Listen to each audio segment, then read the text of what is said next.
سوال سن کے ایک حیرت ہوتی ہے، ایسے مسلمانوں پر ترس آتا ہے کہ ان کی دینی حالت اور کیفیت کہاں تک ہے۔ مسجد کا امام جب چمڑا وصول کر رہا ہوتا ہے، صدقۃ الفطر اور عشر وصول کر رہا ہوتا ہے، تو اتنا شرمسار ہوتا ہے، اس کا ضمیر اسے ملامت کر رہا ہوتا ہے۔ بعض مساجد کی کمیٹیاں ایسی ہوتی ہیں، وہاں پر حاجی صاحبان، وہاں پر انتظامیہ ایسی ہوتی ہے جو امام کے لیے سر کا درد بنی پھرتی ہے۔ اس قدر بھی دیکھا گیا ظالم لوگ کہ مسجد کے پیش امام سے باتھ روم صاف کراتے ہیں۔ بہت سارے لوگ رمضان المبارک میں بھی، اسی طرح قربانی کے دنوں میں بھی فون کرتے ہیں، مسئلہ پوچھتے ہیں۔ مفتی صاحب، جو عشر ہے، جو صدقۃ الفطر ہے، وہ مسجد کے امام کو دے سکتے ہیں۔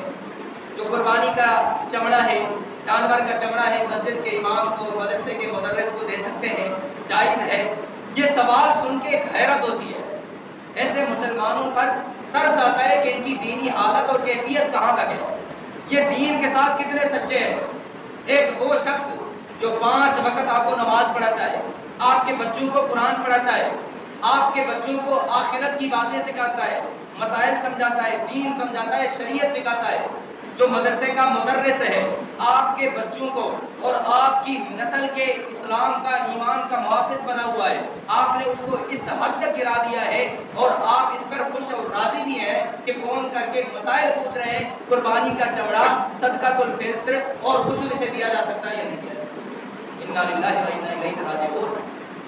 یہ تمہارے اندر اسلام کی، ایمان کی محبت ہے، تم نے ان کو اس حد تک پہنچایا ہی کیوں؟ وہ اس چیز کے مستحق بنے ہی کیوں؟ وہ اس حد تک مالی معاملات میں نیچے گئے کیوں؟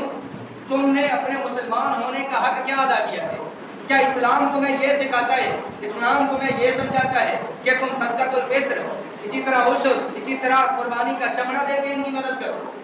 کیا تمہیں اسلام یہ نہیں سمجھاتا کہ ان کے ساتھ تحائف کی صورت میں مدد کرو، تحائف کی صورت میں تعاون کرو، ان کے ساتھ ایسا تعاون کرو جیسے وہ شرمندہ بھی نہ ہو، وہ فخر سے کہہ سکے کہ میں مسجد کا امام ہوں، وہ فخر سے کہہ سکے کہ میں مدرسے کا مدرس ہوں، میں مسلمانوں کے ایمان کا، دین کا، اسلام کا محافظ ہوں، ان کے بچوں کو دین سمجھاتا ہوں، سکھاتا ہوں، ان کو دین شریعت کے مسائل بتاتا ہوں۔ جب وہ فخر سے کہہ سکے گا تب جا کے سمجھ آئے گی کہ آپ کے دلوں کے اندر ایمان اور اسلام کی محبت ہے۔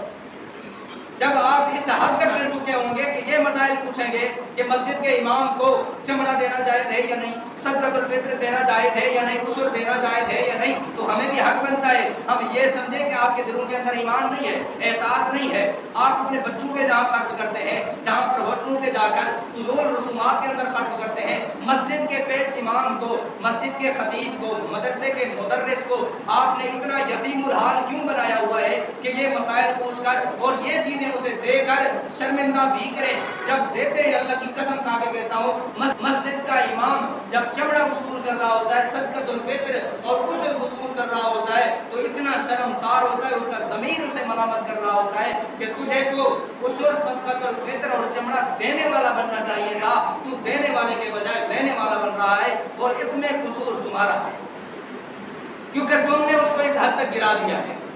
اور اللہ تعالیٰ معاف فرمائے، بعض مساجد کی کمیٹیاں ایسی ہوتی ہیں، وہاں پر حاجی صاحبان، وہاں پر انتظامیہ ایسی ہوتی ہے جو امام کے لیے سر کا درد بنی پھرتی ہے۔ امام سے اگر کوئی جماعتی، کوئی مقتدی آ کے ہنس کے بات کر لے گا، اس کے لیے قیامت بن جائے گی۔ بعد میں اس سے کلاس لی جائے گی، اس سے حساب و کتاب ہوگا، فلاں مقتدی تیرے ساتھ بات کر رہا تھا، کیا کر رہا تھا، تو اس کے ساتھ گپ شپ کیوں لگا رہا تھا۔ اس قدر بھی دیکھا گیا ظالم لوگ کہ مسجد کے پیش امام سے باتھ روم صاف کراتے ہیں۔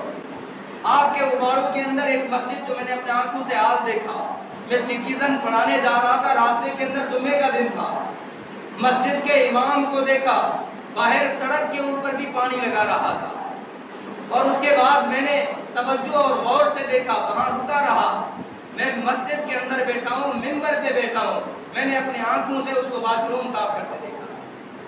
یہ امام کو بنا دیا ہے، اور یہی امام پھر مسجد پہ اسی ممبر پہ بیٹھ کے تقریر بھی کرے گا، آپ کو مسائل بھی سمجھائے گا، مصلی پہ کھڑا ہو کر آپ کا امام بھی بنے گا، آپ کو نمازیں بھی پڑھائے گا۔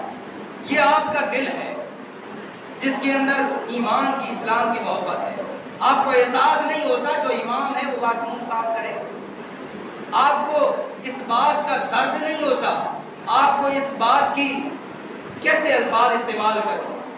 ہم نے مسجد کے امام کو، مدرسے کے مدرس کو، مسجد کے خطیب کو اتنا مظلوم بنا دیا ہے کہ مسجد کی واش روم اس سے صاف کرواتے ہیں۔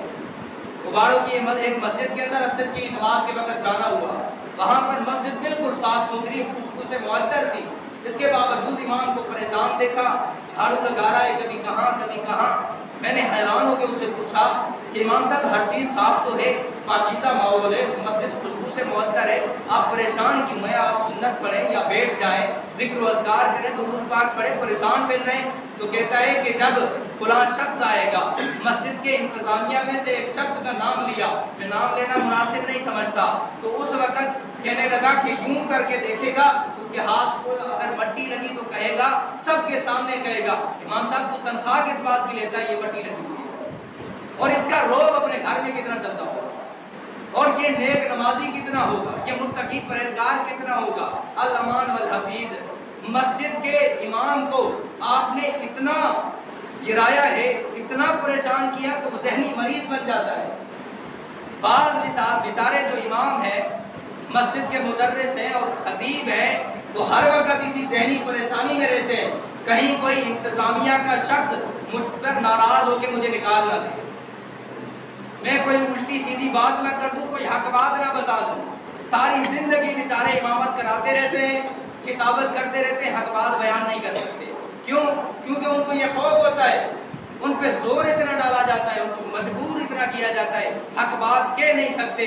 اگر کوئی اور مسجد میں آ جائے پھر انہیں پریشانی لائق ہو جاتی ہے، مجھے نکال کے یہ اسے کھڑا نہ کر دیں، اسے امام نہ بنا دیں۔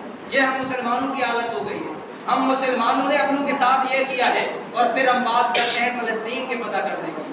بھائی ہم آپس کے معاملات تو نمٹائیں، ہم آپس میں تو مسلمان بن جائیں، آپس میں تو مومن بن جائیں۔ ہمارے جو ایمان کے محافظ ہیں، ہمیں مسائل سمجھاتے ہیں، نماز پڑھاتے ہیں، شریعت سکھاتے ہیں، ان کے ساتھ تو ہم اچھا برتاؤ کریں، ان کے ساتھ تو ہم اچھے معاملات نمٹائیں۔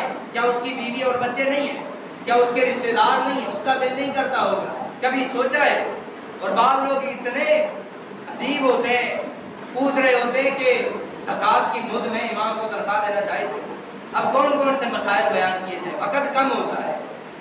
اور یہ بات بھی ذہن نشین کر لیں، میری عادت ہے، مجھے جو حق بات لگتی ہے میں ڈنکے کی چوٹ پہ گرتا ہوں۔ کوئی ناراض ہوتا ہے، لکھ بار ناراض ہو جائے، مجھے کسی کی پرواہ نہیں ہے۔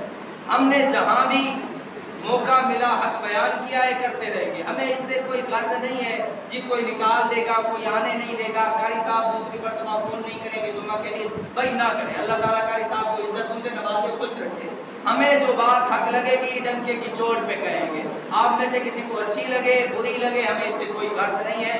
ہم محمد الرسول اللہ صلی اللہ علیہ وسلم کے امتی ہیں، اور محمد الرسول اللہ صلی اللہ علیہ وسلم نے فرمایا من سئل عن علم علمہ ثم کتمہ الجم یوم القیامۃ بلجام من نار، کہ اگر آپ کو حق بات کا علم ہے، اب حق بات بیان نہیں کرتے، قیامت کے دن سب کے سامنے جہنم کی آگ کی لگام آپ کو پہنائی جائے گی۔ ہم بھائی جہنم کی لگام پہننے کے متحمل نہیں ہے، ہمارے اندر اتنی طاقت نہیں ہے۔ حق سمجھیں گے، آپ میں سے ناراض ہوتے ہیں بھلے ناراض ہو جائیں، آپ میں سے راضی ہوتے ہیں بھلے راضی ہو جائیں۔ ہاں یہ یقینی بات ہے، بات اخلاص سے کرتے ہیں، آپ کے بھلے کی کرتے ہیں، آپ عمل کریں گے، آپ کی دنیا بھی اچھی ہوگی، آخرت بھی اچھی ہوگی، انشاءاللہ ہمیں بھی اجر و ثواب ہوگا۔ باقی نہ آپ سے ذاتی بغض ہے، اناد ہے، نہ نفرت ہے، بہت سارے ایسے ہیں جن کو جانتا بھی نہیں ہو۔ اللہ تعالیٰ سے دعا ہے اللہ تعالیٰ مجھے آپ کو شریعت پر عمل کرنے والا بنائے۔